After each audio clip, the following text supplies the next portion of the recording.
Olá, começa agora mais um Conexão Legislativa e hoje nós vamos falar sobre a atuação da reumatologia frente à pandemia do novo coronavírus. Para isso, eu recebo o Dr. José Roberto Provenza, que é presidente da Sociedade Brasileira de Reumatologia. Bem-vindo ao nosso programa, Dr. José Roberto. Muito obrigado, Amanda.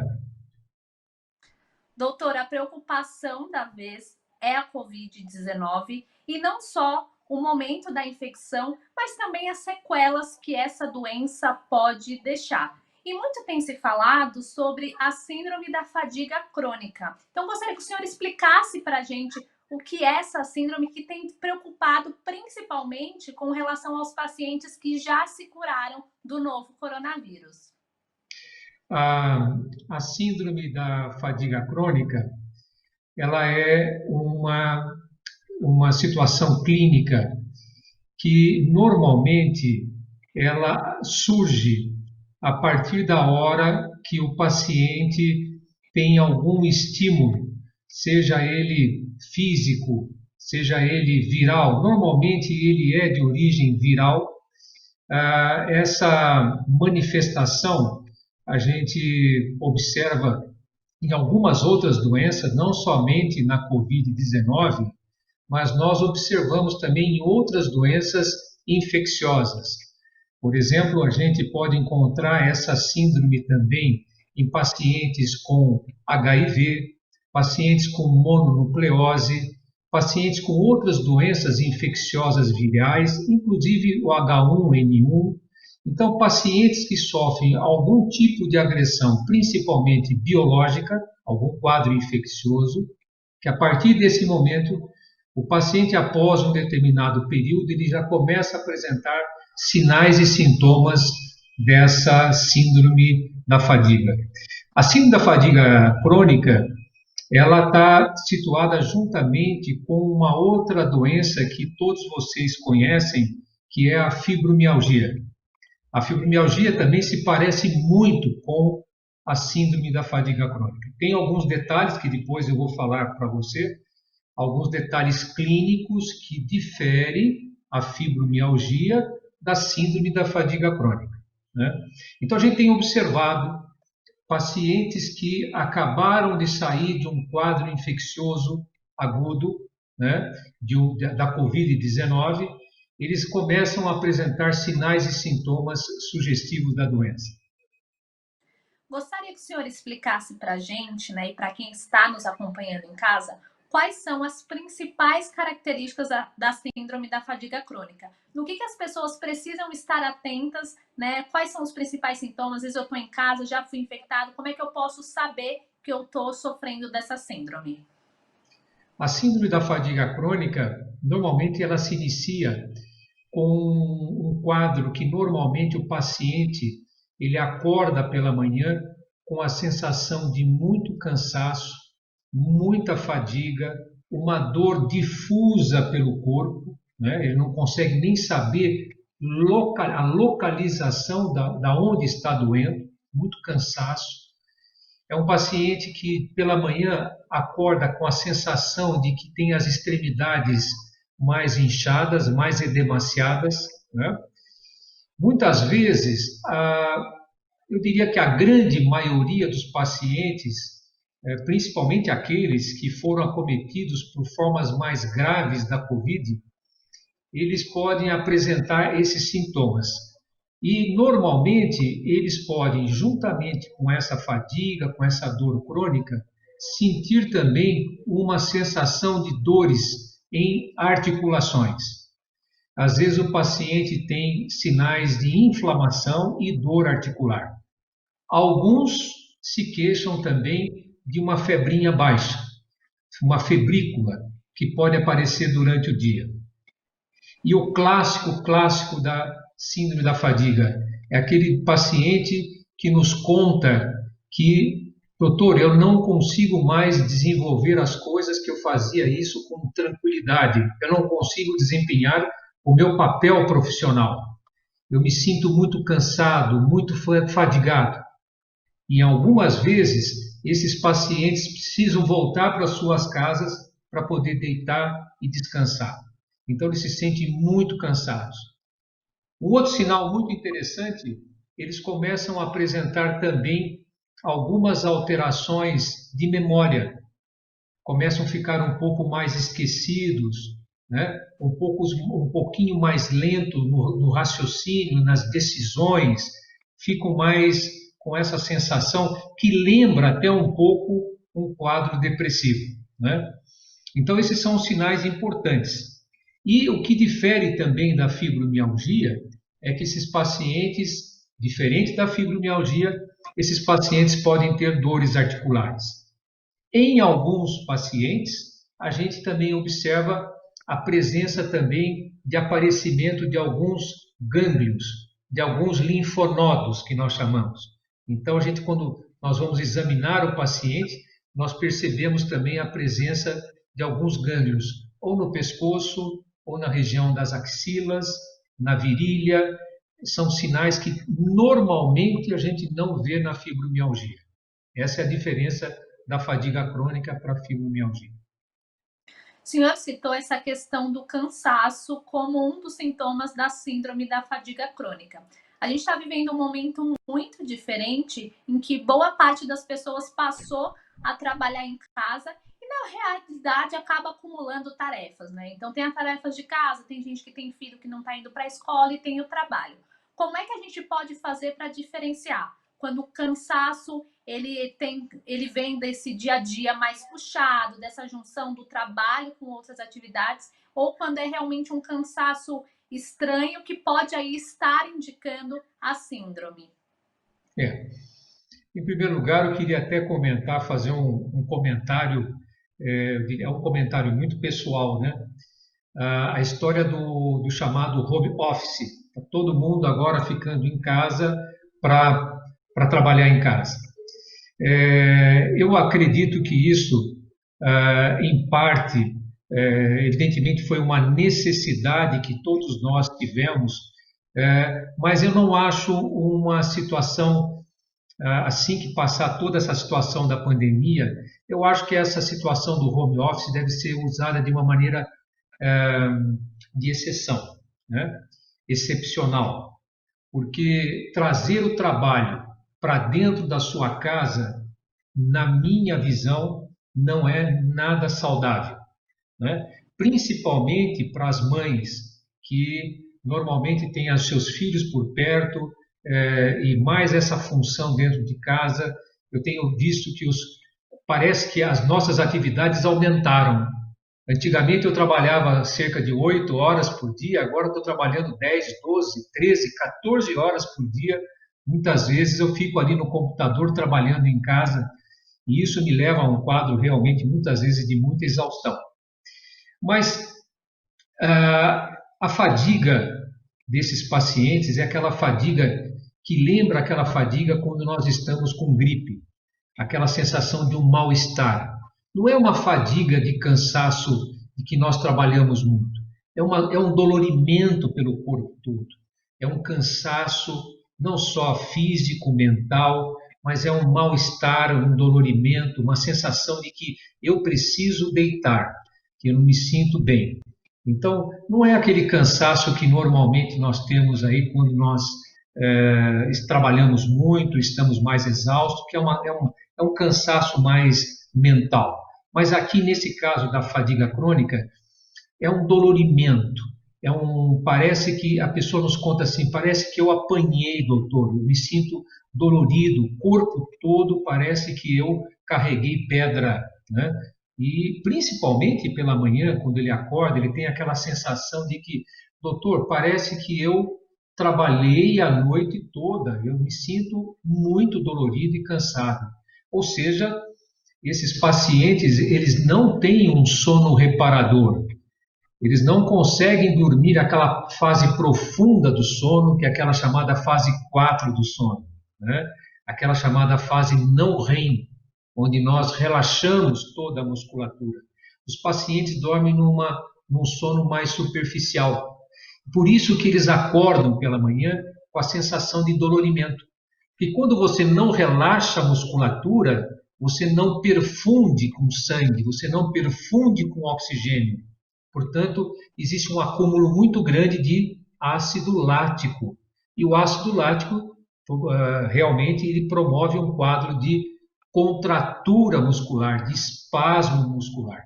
Por isso que é essa sensação de muita fadiga e muito desconforto. Doutor, nós estamos falando dessa síndrome nas pessoas que já se curaram do novo coronavírus.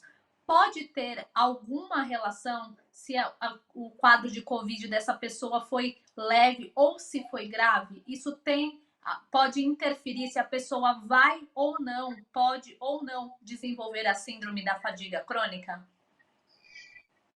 O que eu tenho observado é que os pacientes que foram acometidos de formas mais agressivas da Covid-19 têm apresentado com maior frequência esse quadro de fadiga crônica.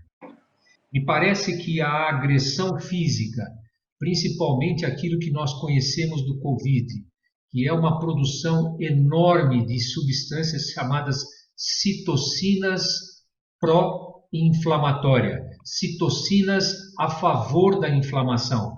Isso parece que leva a um quadro mais acentuado de dores. E também tem uma coisa interessante. Alguns trabalhos têm demonstrado também a presença nesses pacientes de anticorpos que afetam receptores beta-adrenérgicos e também receptores que afetam os receptores da acetilcolina, que são receptores que ficam na musculatura, né? Esses receptores, eles precisam estar funcionantes. Se você tem realmente uma agressão a esses receptores, anticorpos que vão agredir esses receptores, você não vai ter uma contratura e um relaxamento muscular adequado. Portanto, parece realmente que esses pacientes com fadiga crônica não é só o sofrimento das enzimas inflamatórias que ocorrem na COVID, também é o aparecimento desses anticorpos que levam a essas alterações. Gostaria que o senhor falasse um pouco a respeito do tratamento, né? O que é indicado para as pessoas que são aí diagnosticadas com a síndrome da fadiga crônica, e é possível que a pessoa consiga recuperar de forma rápida, que ela volte a se sentir bem, consiga realizar as atividades numa boa sem sentir esse cansaço extremo? Sim. Em primeiro lugar, Amanda, eu acho que é importantíssimo que nós tenhamos uma compreensão e um acolhimento desses pacientes, porque muitas pessoas não acreditam na situação clínica do paciente. Acha que o paciente está fazendo aquilo para ter algum outro tipo de ganho, e na verdade não é. A gente tem que acreditar nesses pacientes, acreditar na dor e no cansaço desses pacientes. Essa é a primeira coisa importante que eu chamo a atenção. Temos que acreditar no paciente. Evidentemente, nós precisamos fazer um bom exame clínico. Por quê? A síndrome da fadiga crônica pode se parecer com outras doenças. Não só doenças reumáticas, mas doenças que tem na clínica médica, na clínica geral. Nós temos, por exemplo, o hipotireoidismo, o hiperparatireoidismo, nós temos o diabetes, nós temos pacientes que têm doenças neoplásicas, que são o câncer. Então, tem várias doenças que podem imitar a fadiga crônica. Então, nós precisamos fazer um bom exame clínico. Dentro da reumatologia, nós temos a fibromialgia, nós temos também doenças musculares como polimiosite, dermatomiosite. Tem doenças que nós precisamos de uma boa anamnese e um bom exame clínico. Então, essa é a segunda recomendação que eu faço de importância, né? Não é sair se o paciente tem COVID e tem fraqueza e tem fadiga, isso é da COVID. Não, senhora. Nós temos que fazer um histórico do paciente para a gente não errar o diagnóstico, tá? Não deixar passar outras doenças. principalmente se o paciente for idoso. Nós sabemos que a incidência de câncer, de tumores, são frequentes. Outra coisa importante, lembrar que algumas medicações dão fadiga. Uma delas que dá um pouco de fadiga é os medicamentos que nós usamos para colesterol, né? Da dor muscular, da cansaço, da fadiga. Diuréticos, medicamentos diuréticos, podem também levar a uma expoliação de potássio, uma perda de potássio e levar a uma fraqueza, um dolorimento muscular.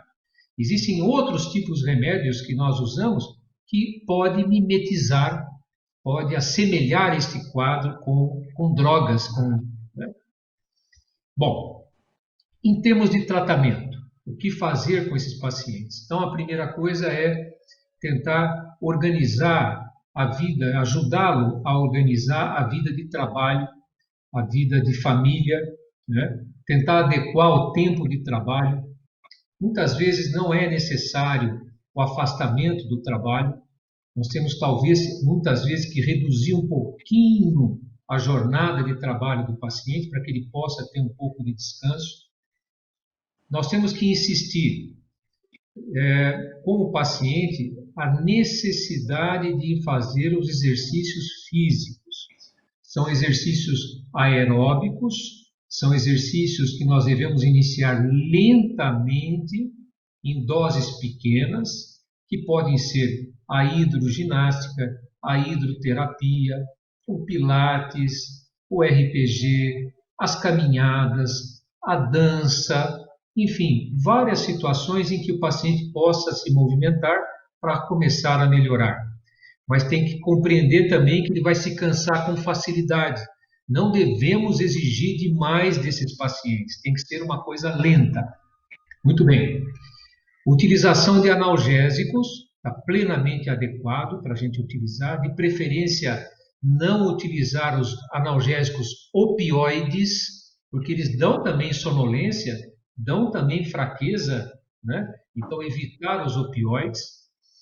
E numa porcentagem grande desses pacientes, nós costumamos utilizar medicamentos da classe dos antidepressivos.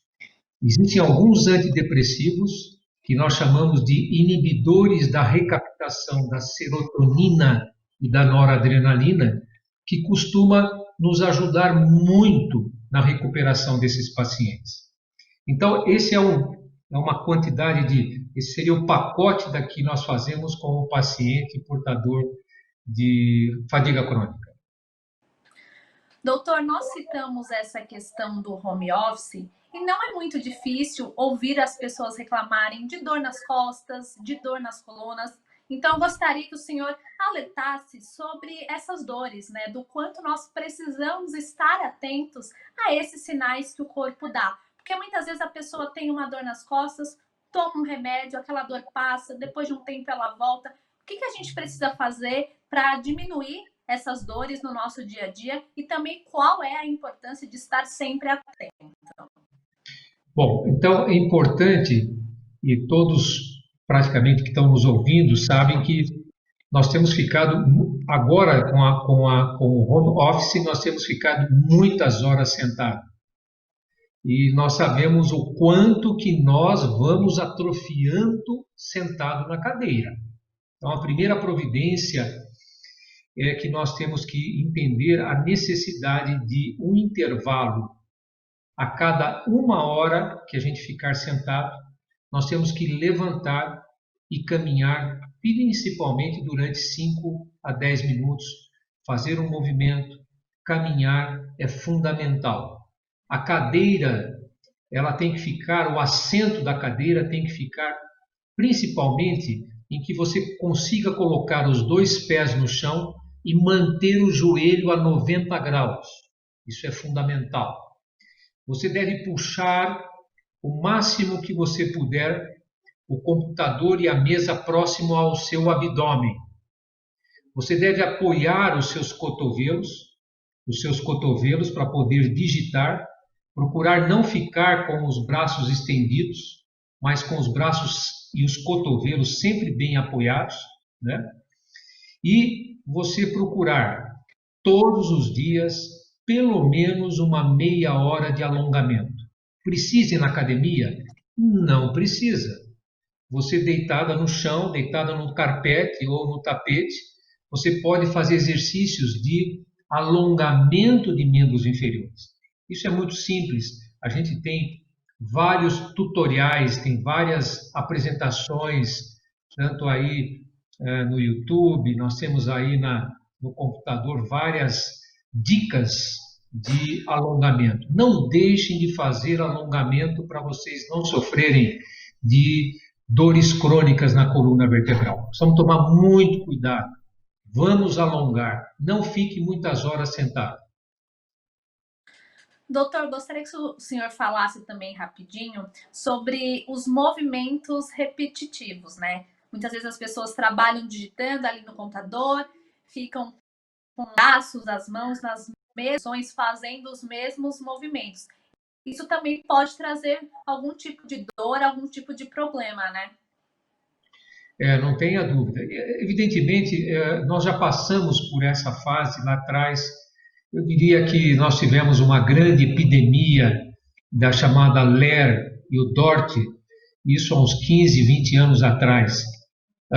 Mas eu diria que o cenário ocupacional, as empresas, os escritórios, enfim, eles foram se adequando, né? E as pessoas foram ganhando conhecimento, né? E nós sabemos que para digitar é importante que o nosso antebraço, o antebraço fique sempre apoiado e o punho tem que ficar sempre na posição alinhado com o antebraço. Então nós temos que ter o punho alinhado com o antebraço, nunca trabalhar nessa posição. É aqui que aparece o LER, as lesões por esforços repetitivos. É quando o paciente tira a mão do computador e espera nessa posição. Nós temos que manter a mão sempre relaxada, solta em cima do teclado, inclusive, e de poder digitar com bastante calma, sem muita velocidade. E procurar sempre fazer exercícios de alongamento, alongar bem o antebraço, que isto aqui é o exercício mais importante que nós temos que fazer. Doutor, neste momento de pandemia, muito tem se falado também sobre a utilização da telemedicina como uma oportunidade de dar suporte aos pacientes de forma remota. Gostaria que o senhor falasse um pouco sobre como a área da reumatologia tem utilizado esse recurso para ajudar os pacientes. Então, vamos dividir em duas situações distintas. A telemedicina para aquelas pessoas que não têm acesso a médicos, que estão em regiões longínquas, regiões distantes, que precisam de uma orientação médica e que não podem ir ao médico. Então, os ribeirinhos, as pessoas que moram em regiões distantes de centros médicos, eu acho que a telemedicina ela tem ajudado muito, tem sido uma ferramenta muito importante. Nesse momento que nós precisamos ter essa ferramenta, ela foi extremamente útil, extremamente útil. Eu utilizei da telemedicina fazendo então a chamada teleorientação. Por que eu chamo de teleorientação? Eu não chamo isso de teleconsulta. Consulta, há uma necessidade de ser presencial. A consulta exige o exame físico. Não dá para nós desvincularmos a consulta de uma análise física. Portanto, aquilo que eu fiz durante a pandemia não foi uma teleconsulta, foi uma teleorientação. Eu só atendi também pacientes que eu já os conhecia. Pacientes que eu não tinha conhecimento, eu não atendi, porque necessita do exame físico, né? Eu acho que a telemedicina ela é muito importante. A questão da teleconsulta deve ser usada com muita parcimônia, com muito cuidado. Eu digo por quê. O resultado de um exame, de uma análise ou de uma consulta através de um vídeo não tem a mesma eficácia e a mesma precisão de um exame presencial. O exame presencial, eu não tenho a menor dúvida que o índice de acerto e os resultados da terapia serão muito melhores do que através do vídeo. Eu acho que o vídeo deve ser utilizado em situações excepcionais. Doutor, o nosso programa está caminhando para o final, mas a gente tem percebido durante essa pandemia um grande esforço da medicina, não só em entender mais sobre o novo coronavírus, mas também em saber como tratar os pacientes e, mais do que isso, né? Buscar cada vez mais estudar sobre os efeitos que podem ser deixados depois da doença, como nós citamos aqui, a síndrome da fadiga crônica. Então, gostaria que o senhor falasse do que pode ser esperado como um avanço na medicina no pós-pandemia. Essa pandemia pode deixar algum legado positivo? Pode, por exemplo, servir de alerta para as pessoas estarem mais atentas à própria saúde, especialmente nesse momento que nós estamos em casa, então a gente tende a perceber mais alguns sinais. Qual que é a avaliação que o senhor faz? Eu tenho assim uma visão do que aconteceu e do que está acontecendo, né? Eu acho que nós começamos uma pandemia com muitas orientações do Ministério da Saúde, do governo, que foi realmente esteve muito presente, mas eu, eu acho que, Amanda, você inclusive deve ser também testemunha do que eu vou dizer. As pessoas estão faltando com muita educação. Falta muita educação.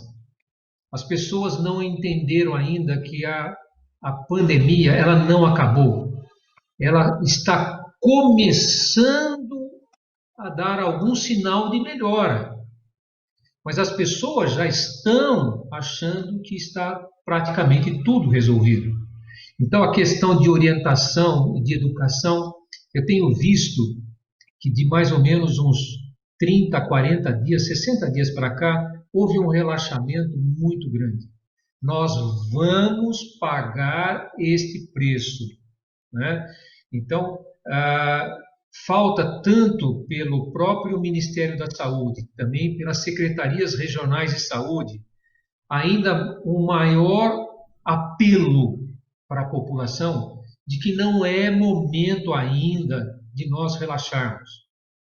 Tudo bem que nós não podemos ficar trancafiados o tempo todo, mas nós precisamos ter ainda educação e respeito com o próximo. A máscara é muito importante, a higienização é muito importante. Eventos em que você vai ficar aglomerado, totalmente proibidos. Isso não pode ser ainda permitido. Então, a pandemia, ela depende quase que exclusivamente da população. A ciência tem feito a sua parte, e feito a sua parte de uma maneira brilhante. As pesquisas com vacina estão indo a toque de caixa, indo rapidamente. Muitas empresas trabalhando em cima disso. Mas, infelizmente, a população ainda não entendeu a gravidade. Então, eu fico muito aborrecido de ver ainda, e por não dizer também que eu fico revoltado de ver ainda a falta de preocupação e de respeito que as pessoas têm umas com as outras. Doutor José Roberto, quero agradecer a participação do senhor e todas as dicas também que o senhor passou para quem está nos acompanhando. Muito obrigada pela participação no Conexão Legislativa. Muito obrigado, Amanda. Até uma próxima oportunidade. Conexão Legislativa de hoje fica por aqui. Você pode acompanhar todos os programas da Rede Alesp no nosso canal do YouTube. Muito obrigada pela companhia e até a próxima.